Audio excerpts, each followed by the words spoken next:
অফিসে coffee machine খারাপ হওয়ায় সব কর্মী একসাথে ছুটি নিলেন। অবাক করা এই ঘটনাটি ঘটেছে ব্যাঙ্গালোরের একটি আইটি সেক্টরে। জানা গিয়েছে সেই অফিসে প্রায় 30 জন কর্মী ছিলেন, প্রত্যেকেরই কফি খুব পছন্দের। সকালে সবাই অফিসে গিয়ে দেখতে পান সেখানকার কফি মেশিনটি খারাপ হয়ে গিয়েছে। সারাই করতে অনেকটা সময় লেগে যাবে, তাই সারাদিন কফি না খেয়েই কাজ করতে হবে কর্মীদের।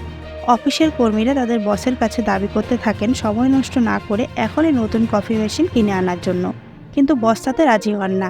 এই অবস্থায় রেগে গিয়ে কর্মীরা বসের কাছে ছুটির আবেদন জানান। অবাক লাগলেও এটাই সত্যি যে প্রত্যেক কর্মী তাদের আবেদনপত্রে লেখেন যে অফিসে কফি না থাকায় তাদের ছুটি দেওয়া হোক। কফি মেশিন ঠিক হলে তবেই তারা কাজে যোগ দেবেন। আপনার কোন বন্ধুর অফিসে এরকম ঘটনা ঘটতে পারে বলে আপনার মনে হয়, তাকে ভিডিওটি শেয়ার করুন, কমেন্টে তার নাম লিখুন এবং তাকে মেনশন করুন। চ্যানেলটি সাবস্ক্রাইব করতে ভুলবেন না। ফেসবুক থেকে দেখে থাকলে ফলো করবেন।